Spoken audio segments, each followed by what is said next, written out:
It's the Green Tees Podcast. I'm your host, Carter T. Whitelow, aka Lobby with Carter. And look, I have some superstar guests today. Now, I spoil y'all in the past with some people that know the ins and outs of economic development. You got to hear me talk some bullshit about golf for a while. But now we have two real, dynamic, professional golfers. One, my boy Trey Craig, who just shot a 59. And the other one, and our special guest, Christian Heavens, lucky number 7, pro golfer from Illinois, great all-around man, and he's got a book coming out, so he's an author as well. So look, I'm a grateful bystander to watch these gentlemen conduct a greenside chat. Gentlemen, great to see you all. Hope y'all are doing well. Man, it's great for thank you for having me on this platform. See what you all been doing, what you've been putting together. I know recently I learned that you're fairly new to the game, and I know that you got the bug and the passion for the game. I can sense it. So I'm excited to share golf with you. I've been in the game since I was 1, so I'm happy to share my experiences with you and everybody on your platform, your audience. So yeah, I'm looking forward to it. It's gonna be fun. Yeah, same here. Really excited. Just to kind of talk about like my story, hear Christian's story. We've kind of known each other for a while too. Played some tournaments together and stuff. So it's gonna be really exciting.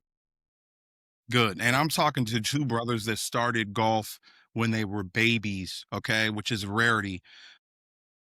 Black men my age, I'm in my 40s, but I look like I'm in my 30s, which is Right, crazy. don't crack. Black don't crack. But people our age, you know what I mean, started golf maybe after their playing career was done. I know a lot of cats that started playing golf after they finished playing football, basketball, baseball, whatever. You two gentlemen started from birth. Can you give me just an insight on what it was like to be a young black golfer in the 90s, 2000s? Both of y'all came on pre-Tiger Woods as well. So we're talking about groundbreakers. What was that like growing up as a golfer, black kid? Both great black golfer came on the PGA Tour. Yeah. So I grew up in like the city driving range. It was a lot of black dudes there. And they kind of made me feel really comfortable being out there. It wasn't until I was like maybe 6, I started playing tournaments and went to places where I didn't see black people. So that was kind of weird. Like when you first get there, you're like, all right, it's a little different. You're trying to be on your P's and Q's all the time, make sure everything's perfect. And it was a little difficult. But once I kind of got adjusted to it and just realized it's golf and like everybody's kind of playing the same game and kind of battling the same course out there, it made it a lot better. But it's always comfortable to kind of go back to the same range. I still go there, First Tee at Richmond. That was before First Tee took it over. But like no matter what, even if I'm out of town and stuff, I want to come back and go there and just kind of like not necessarily get grounded again, but just go back to where I'm comfortable and like my comfort zone. Yeah, my stuff is pretty similar, man. Like I tell the story. My grandfather taught me gave me my first set of golf clubs for my first Christmas. So I was 7 months old. Same. And in East St. Louis, there's a golf course just outside the city, but it's called Grand Maria that I grew up on. And I tell people like my grandfather, he couldn't get my uncles into the game. One of my uncles played football at Notre Dame. Another uncle played basketball at a high level. My mom, she didn't want to be outside. And then my cousins, like, good luck. Like we're in the city, and at that time, golf's just like it's a soft sport, it's a girl sport or whatever, old white man sport, whatever. So they weren't really playing. So my grandfather got me into it at an early age and saw that I loved it and liked being out there with him. He was excited, and we shared this passion together. So I tell people like that would have been in the early 90s, right? Tiger didn't really come around big on the scene till not the big win in 97. So I was raised by that generation of golfers that weren't allowed to play golf. It was just a lot of the old heads out there. My grandfather was a caddy at one point, sneaking out on the course to play down in Birmingham, Alabama, making clubs out of sticks and stuff just to be able to play the game that he loved. And a lot of the other guys were that same old school trash talking. They were playing their skins and rabbits and all their betting games on Tuesdays and Thursdays. And they would just let me hang out with them after my grandfather picked me up from school. And I was happy every now and then to drive the cart or just if it was a weight, they'll let me pop out the cart and hit a shot. Those are the fondest memories. And a lot of those old heads and those guys, a lot of my personality on the golf course comes from them.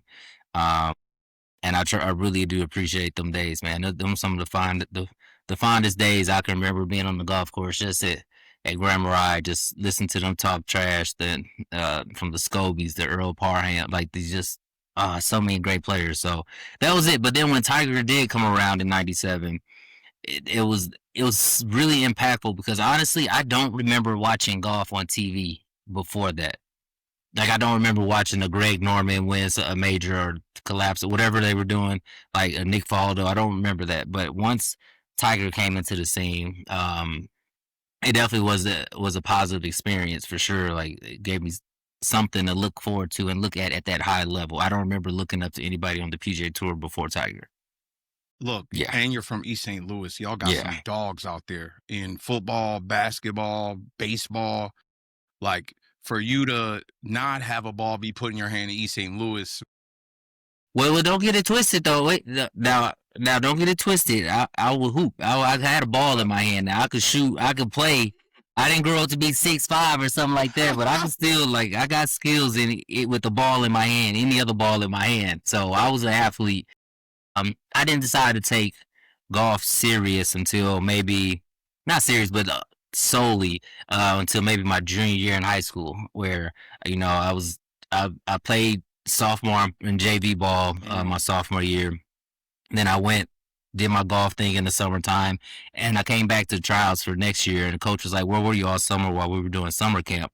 And I was like, "Dog, well, you just saw me. Like I was at Pebble Beach playing with on the Champions Tour, in the First Tee Open. I playing in golf tournaments here and there." And he was like, "Well, you got to make a decision because these guys are committed." And obviously, like I said, I wasn't 6'5", so that choice was made for me pretty easily. Sorry, Trey. That's Trey's story Yeah. right there, bro. Yeah. And so like I remember like I had basketball practice, I was hooping and stuff, and like um my boy came back sophomore year of high school and he was like 5'10" at first. He came back and he was like 6'2". And I'm like looking at him like, damn, we play the same position, bro. This probably ain't gonna work. And I went home and like looked at my mom and I was like, yeah, I'm not getting much taller. So that's kind of it.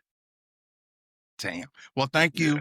you, gods, for making y'all less than 6'3", because now we get to see y'all blessed to swing a golf club, which is what you were meant to do.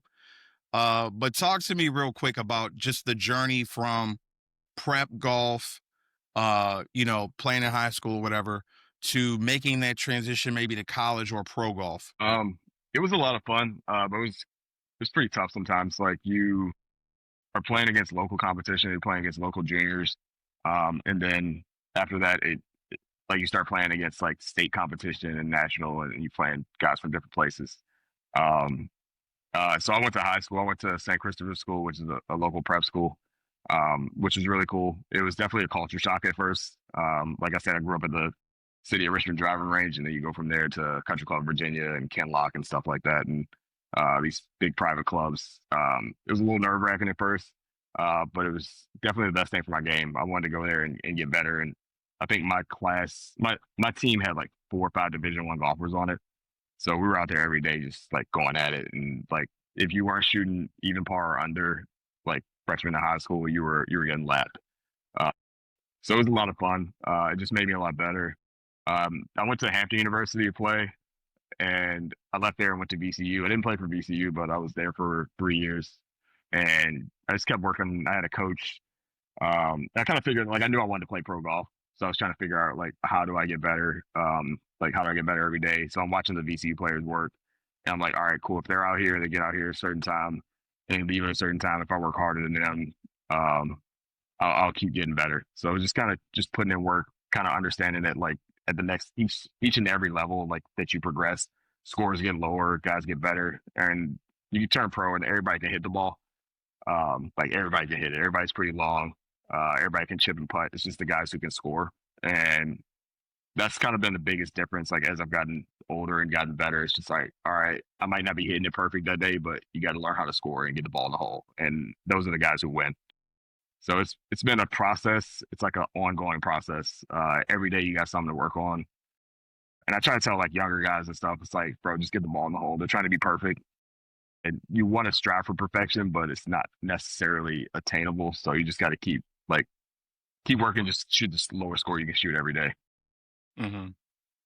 And Christian, you said you went to Georgetown College and played prep golf. Well, you played college golf at Georgetown College, and then you transition obviously to the pros. Talk about, your college experience, well, high school to college, and then college to eventually getting on the road to being pro. Yeah, man. So in high school, like I was always a pretty good player. I was winning events, but me and my grandfather didn't understand the process of getting recruited and what I needed to do to get recruited. I was starting looking, the internet was coming around a little bit more, right? And I was starting to look, they were putting more things on the internet to help with the process, but we still weren't understanding what tournaments I needed to play in. And then when I found them, the AJGAs, they're just super expensive, right? Like you spend like $1,500 just for a tournament at the least.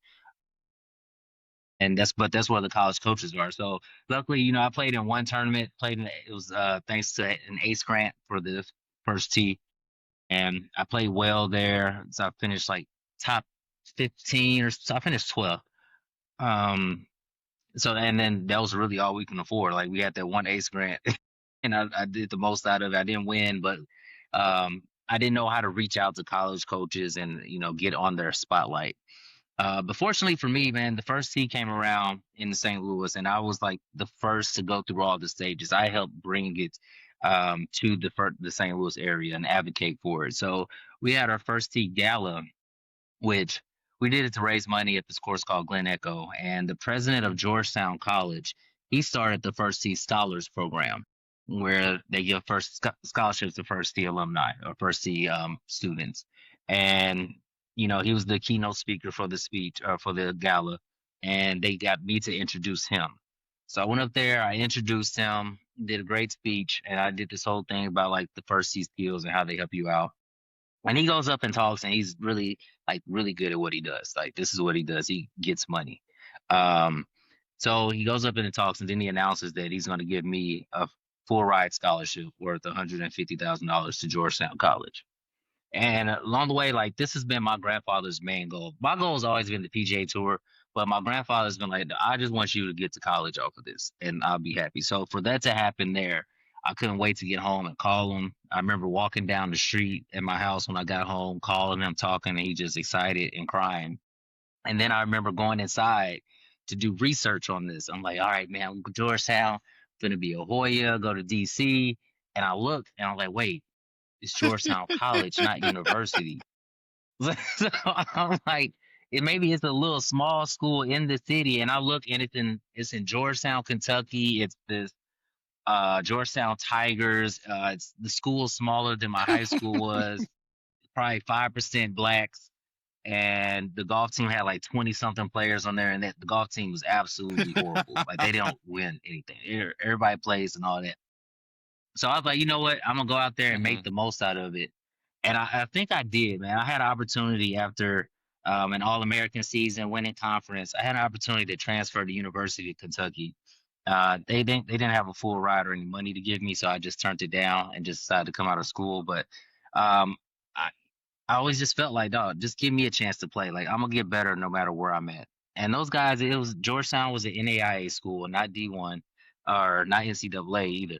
But the top guys at that in that program were really good. So I was always competing against those guys. I was always having a chance to win in tournaments. When I turned professional, I learned that actually benefited me. Um, a little bit more than some of those guys that went to like Auburn or Alabama or anywhere, right? And they were like the number 5 guy, always finishing like 20th or 30th, and not really having that experience under the gun. And I found out when I turned professional, and I started getting in the heat of things, whether on the Florida Pro Golf Tour or with a chance to win, and I'm playing against a guy that's not used to this. I found out those same nerves that I had to win a high school event, an NAIA event, the small conference in NAIA, those were the same nerves and the same feelings that I had just to win a PGA Tour, or not PGA, but a professional event. And I was more comfortable and I knew how to handle that situation than some of these guys that went to a better school. They had all the access. Like they were really good players, but they just weren't experienced in that situation. So I made the most out of my experience at Georgetown. It was good. I competed. I competed a lot. Probably had one of the better records ever at that school. And I'm grateful for the opportunity just to keep playing, just the opportunity to play. That's really what you all want, just the opportunity to play. And I'm gonna find a way to make it get better. Just give me opportunity to play. So that's what I had there. And I turned professional a week after graduating. There's an APGA event the week after that in Houston, Texas, and I finished eighth there. Made a check for like $320 something or $30, and I was just so happy and thought I was ready to go to the big leagues. But little did I know I lost a lot of money on that trip after equating a hotel and airfare and entry fees. But it was good, man. It was good. Christian, you've been PGA Tour Canada, Latin America, APGA. You've been on TV. Both of y'all have been APGA, right? Mhm. Talk to me about the Right. APGA struggle. And I want to get deep with y'all on this because I've had conversations with a couple of golfers that say that it makes it impossible to play in the APGA and simultaneously trying to make it into Q school or do the other things that would qualify you for the big time, right?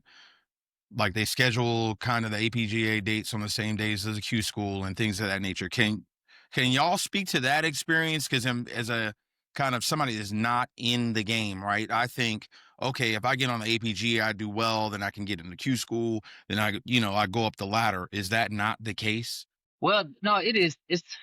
I literally just had this talk on the podcast last week, and because they were expecting me to say a lot of positive things about the APG, and I love the APG, I got a lot from it. But I'm a part of it, and I love it. And I want it to be successful. I want more blacks on tour, so I do have thoughts on that. They do offer pathways to move up for sure. You can get so now that they paid the top 10 guys money to get on to get into Q school. So they get on Q school. The winner of the Cisco points gets status on America's tour, where he gets a chance to move up the next year to hopefully get on Corn Ferry Tour and then on the PGA Tour. And then they've had a couple exemptions along the way. So it's been really, yeah, they give you opportunities. It's very competitive out there, but I will say what I've seen is, and I think it's gotten just really big. Like the focus has shifted to where this is where guys need to play. They have to play in these APGA events. That this is the center of their schedule. And I don't know if that's necessarily a good thing. I think when I first started, 2011, there were three or four events, and then the payouts were good enough to where the goal is you play in these three events and you take this money and go play against the other guys. Go play against the white boys on the Florida Pro Golf Tour, E Golf Tour, Hooters Tour, all that stuff. That you supply your dream to play against them, get better, and then get ready for Q school. I think now it's almost too many events. And they're traveling around a lot. It puts a lot of stress on the players traveling around from Florida to LA to Vegas to Georgia. Then you go to New York. And then you got to go back to Texas. And we're doing a full schedule, and the payouts haven't really got improved that much. I think they need to have less events with more money in those events to give players opportunity to one rest, but also play in other events. Play against the guys that we're going to play against in Q school. Really see, we compare ourselves amongst ourselves. Like that's not really a proven recipe. Like we need to go out there and play against guys in other tournaments, and have that also be a main focus in our schedule. Um, so right now, but the money is it's just so good. Like it's hard for them to turn down money and say no to things because they're getting, I mean, the media notoriety, the sponsors. They're getting a lot of money to help us and to have these events. But I think it's going past the original purpose, and it's kind of I just think they need to dial it back a little bit so we can play in other events. Um, that's just my thing. I think I see a lot of guys prioritizing the APGA Tour events over bigger events and other events to help them get better exposure, not experiences, and get better. Yeah, it almost like when I first started playing it, it kind of felt like a mini tour. Like it still felt like a mini tour, but like you travel and stuff. And then when I played on it full time, it's like if you're not playing well, you're gonna go broke. Like it's just you're traveling to a different city quickly. over and over. Like, and the bad part is like you play TPC courses, which are great. You're playing great courses and stuff. But a lot of times those great courses aren't in like the middle of the city where you can stay with somebody you know. So like you gotta get a hotel. Like we played in like Louisville, Kentucky, and the driver who dropped me off at the hotel was the same driver who like took me back to the airport. Like you're in these cities where you don't know people. You gotta figure out how to like eat cheap, get the cheapest hotel, and like if there's no other hotels around, you obviously got to spend a ton for a hotel. Yeah, it's Yeah. the coolest part is like you're playing with a bunch of brothers who are really good golfers, and everybody kind of cheers for each other. Nobody's hating or anything like that. And like it makes you feel like when you see like my first college event, they had me playing at number one. I'm like, all right, it's gonna be lit, and I go out there and like I had to play with Willie Mack like the first day, and I'm like, dang, I've been watching him like play well and stuff. Like I'm 17, like I don't know. All right, I'm gonna do my best. And it's cool. Like once I got on APGA to like start talking to him and stuff, and like actually meeting these guys and getting to know them. Like I saw Christian on Big Break and stuff like that, and like actually becoming like friends and stuff like that, and being able to hit them up whenever and get information, and it makes you a lot better. But just the finances of the APJ are a little tough, and then you're playing like a lot of tournaments when I was playing. I'm not sure now, but there were Mondays and Tuesdays, and so you fly in on like Friday, Saturday, but the Monday Yeah. qualifiers are what you need to try to get into the PGA Tour events and Corn Ferry events. So it's like you're missing out on those because you you want to go Yeah. play APGA stuff. So it's kind of a slippery slope there. And it's not even like, well, part of it is, right, the APJ, but that's mini tour golf Yeah. in general too. Like mini tour golf, you're not going to make a lot of money. On the APJ tour with us traveling, if you finish it's been a lot of tournaments where you finish outside of top 3, you're Yeah. losing money that week. Because you're just traveling so far, the hotels.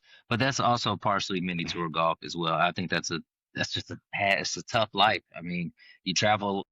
Fortunately, with mini tour golf, if lot of guys outside the APJ tour, right, if they're picking tournaments, that they can drive to or that's nearby that makes sense in their schedule. We're kind of forced to kind of pick this schedule, so it makes it a little more tougher because we have to play in these tournaments. We feel like, but mini tour golf in general is just man, Right. it is just a grind. You're not making a killing. Like if you're even on the out here, they got the Ashton tour. And I feel like, man, you pay $1,400 or $1,200 to $1,400 for entry, and you're traveling. It's 4-day events, 3 to 4-day events. You got the hotel.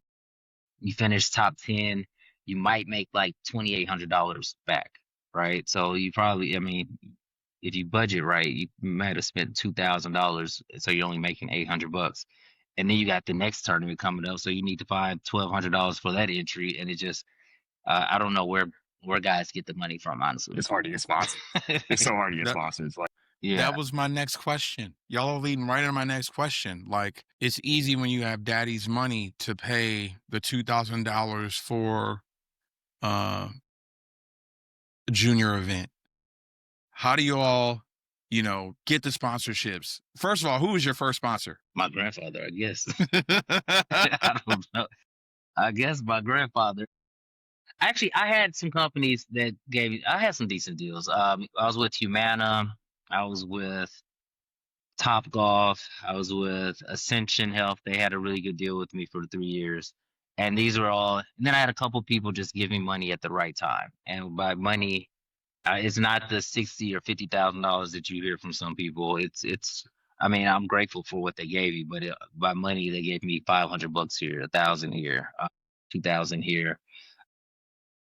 But I don't know. Like we'll talk about my book too. But I bring that up in my book where the guys, you talk to these guys and they're like, yeah, my dad's buddies at the country club got together and gave me $100,000 or $50,000 for the next 3 years consecutively, and it's just like, dude, I look around and I don't know like who. I don't even feel comfortable asking somebody for that type of money in my area, right?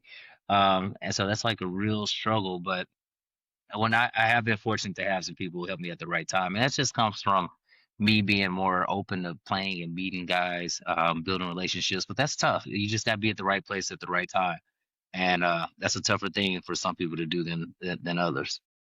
yeah, it's tough asking for money, but like you're really not gonna get anything if you don't ask for it. Like people not gonna just come up and be like, "Here you Facts. go." So it's like you gotta play as much as you can with as many people as you can, and just kind of hope somebody takes a liking to Yeah, you. tell your Yeah. story. I had And you gotta tell your story, dude. I yeah. learned this from I'm No, sorry, you go good. ahead. You Go good. ahead. And one thing that's gonna help, hopefully this helps some other golfers coming up. But I learned this from George Bradford, who's a big pro, older pro that mentored me. But he's like, dude, golfers are bad investments. He's like, anything that eats is a bad investment. Like somebody has a lot of money, they're not gonna listen to you say, look, give me this money and I can win, and it's gonna come back. Like it's just not gonna happen because 150 guys play, only one's gonna win. But he's like they invest in good stories. They invest in people. They invest in people that they like. So he's like, you got to tell your story out there, and that's one thing that I've learned to do, especially through like Big Break and everything of that nature. So, like you said, get out there, play with as many people as possible, but you got to tell your story. Guys don't know what you're doing. I mean, if you don't tell them, they won't know, and Agreed. don't always assume that they Yeah, know. because Agreed. like Yeah, um, it's you're meeting new people all the time. So I try to like I used to be like anti playing like fundraising tournaments. I'm like I ain't going out there playing with them, whatever. And now I'm like, yeah, yeah, I'll be there. Like I'm gonna tell everybody about it. I'm gonna go shoot like as well as I can, try to impress them. Um, and then just talk about like my life, how I got into golf, and like kind of how my career's been. I've had a few like smaller sponsors. I had TQ out of California, which is like African American Tour Quest. They were really good. I had them for a year. It was like right after COVID, so that was really helpful. I had a clothing company send me some stuff and pay a little bit, and I tend to. It's hard because like a lot of people, a lot of companies want to give you stuff. It's like, yeah, go put this on social media, but they don't want to send you money. So it's like, yeah.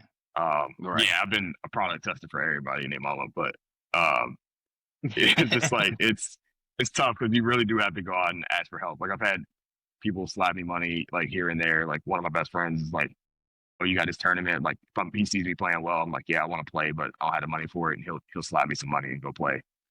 So stuff like that. Like friends help, family helps, but just like anywhere you can get it. Like I know a lot of people who like literally got $100,000 and just was like they were like, "Yeah, go play," and I'm sitting there like, "Yo, he trash. Like how you did that?" And you're not really sure. Right. Yeah, you're not trying to Right. be hating on him.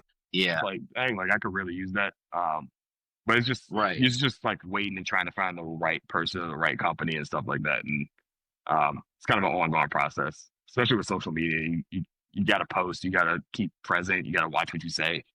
But just trying to like get to as many people as you possibly can. And both of y'all are Yeah. out And you there. got to keep doing it too. Yeah. Yeah, right, absolutely.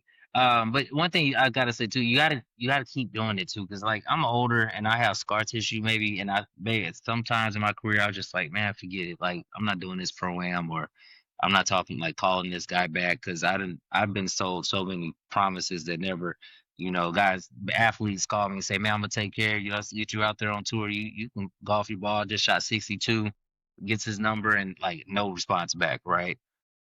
I had a guy sponsor me for a little bit out of Texas, and he hopped on right before Q school. I got the second stage, had one bad hole kind of on the last stretch, missed my car by a shot, and I haven't talked to him since. Mm. So that's tough. You're gonna have that. You're gonna have people not come through, but you got to just keep telling your story and just meeting people. And both of you all are out there in social media, the media. I mean, the first time I encountered you, Christian, was on Big Break, Myrtle Beach. I saw Trey on like 10,000 YouTube videos. Like apparently Trey was like the YouTube god. He just go out and play with people and they'd be awed. Yeah. But I mean, you all have really leaned into, like you said, Christian, telling your story. And we'll get to your book in a little bit, but just talk to me about like what made you all go from just, hey, I want to play golf to like, I want to be out here showing my personality, showing what I can do out there. And then talk to me about kind of how you've all kept it going. Cause Christian, I've seen you 10 years ago, you were doing videos from your car.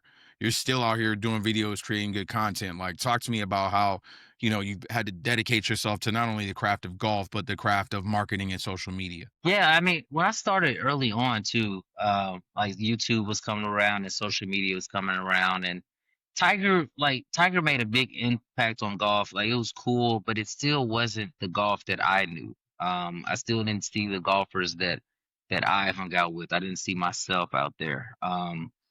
So I just wanted to show my personality. I wanted to show that fun side of golf. Like show like, yeah, I'm out here driving uh to New Orleans for a golf tournament, but I'm in the car just singing and rapping to every song I can and having fun with my boys and we're hanging out.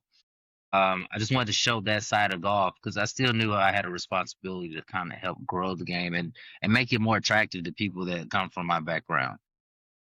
And that's part of my story. Like I'm obviously a lot of times when I go out to the course, especially back then, I'm one of the only ones that look like me out there. But I didn't want my personality to get mixed into and diluted. I want to show my personality is different, show who I actually am in the game of golf. Like I'm a golfer, but I'm still Christian Heavens. I'm still young, black, and gifted, hanging out here from East St. Louis area. Like this is not what y'all think it is, right? And a lot of people gravitated towards that. That worked for me. Just being honest, authentic, and just telling my story. It gets to, they say like when you just be who you are, the right people will come around. Like you try to be somebody else, it's just you just be who you are. People that don't like you, they'll stay away, and people that like you, that you need in your life, will gravitate towards you. So, and that seems to work pretty well for me. I got the same feeling. So when Christian was on like Big Break, it was, I don't know if y'all remember, like 2009, 2010, 2011. It was like the whole country club vibe. Like you had to have a Ralph Lauren polo shirt, collar pop. It was hat on, the long socks with the FootJoy Classics, and like everybody kind of had the same look, and it was kind of it made you want to like fit in that mold. But with social media and stuff, it was just like, all right, cool, I can actually be myself. And when I saw Christian on Big Break, I'm like, yo, that's just who he is. So like he's being himself out there. He's being authentic and not faking. And it's tough sometimes because like a lot of times like you go places and you are the only black dude. Most of the time you're only black guy, and it's like, do you want to try to be somebody different or do you want to be yourself? Because you're already going to get that attention anyway, whether it's positive or negative. So it's like, all right, yeah, it's like. So as soon as you pull up, you can feel it. Like you hop out the car, you walk in the clubhouse, the pro shop, you can feel it. So it's like, all right, cool. They're gonna like me. They're gonna like me, and if they don't, then they don't. A big change for me, like what really helped me and made a big difference in my game is I found a coach. I go to George Gankis out in LA, and I got on the range, and I'm sitting there like I'm used to going to country clubs. I'm used to like, all right, let me make sure I do everything perfect. We got there, he's in some Gucci flip flops and he got rap music playing on stereo. So I'm like, all right, cool. I can relax a little bit, just be myself. And it kind of made me just like let my guard down and actually just like play golf. I'm like, all right, I can still be me. I can be Trey and still like be a good golfer.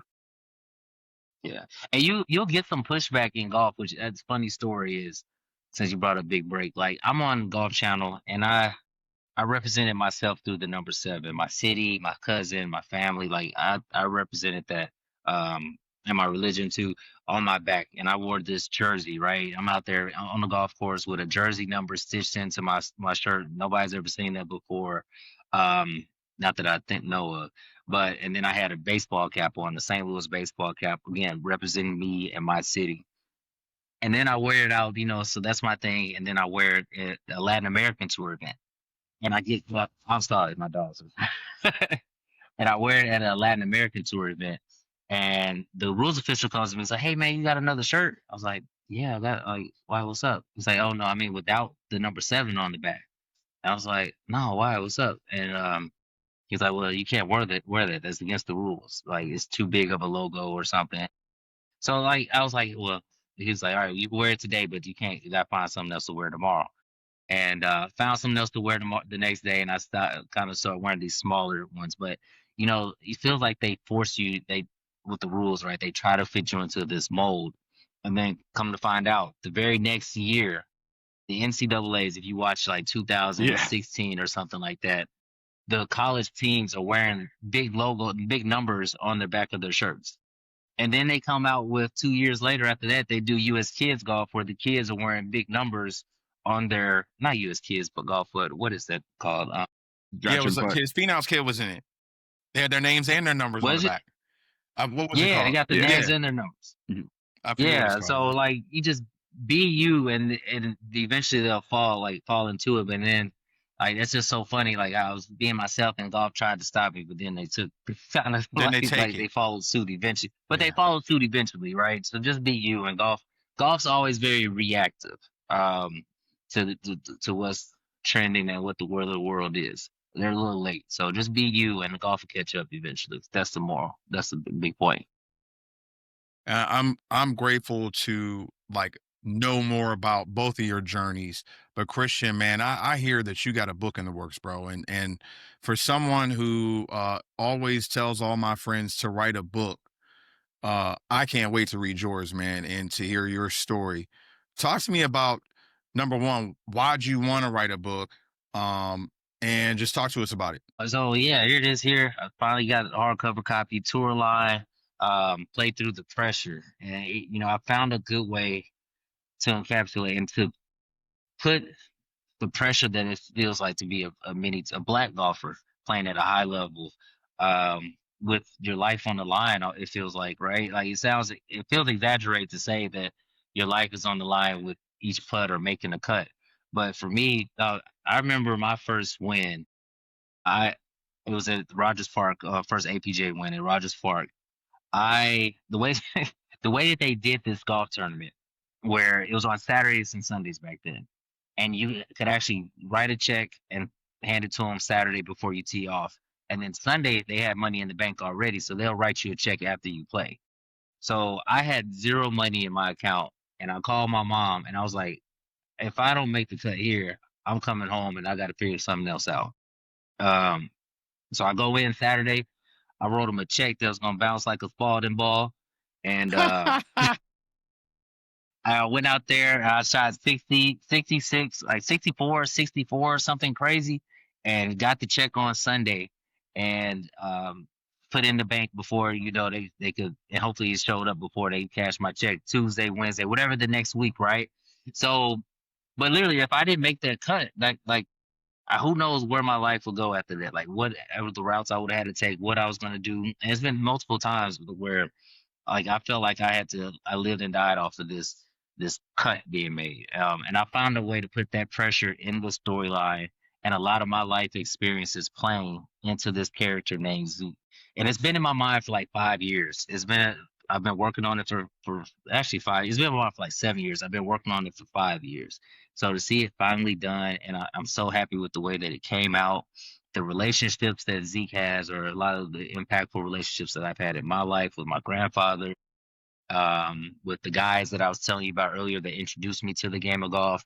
I put all of those guys into this character named Big Rome. Relationships that I've had a few. Being a golfer, being in a relationship with a professional golfer is very tough. So I put a lot of those experiences in there as well.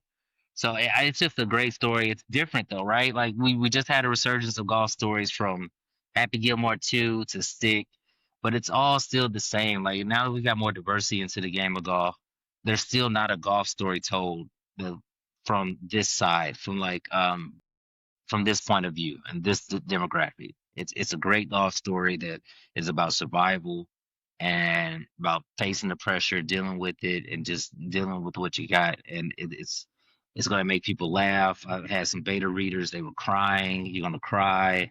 You're going to learn a lot. You're going to learn a lot from the book. So I'm really excited for people to really start reading it. But uh, yeah, like I said, 5 years in the making, and it's finally done. Yo, I this is reality rap. First of all, I wanted to compare rappers to golfers, right? Like, first of all, it's not a team sport. You're on your own. You're kind of out on the road doing your own thing.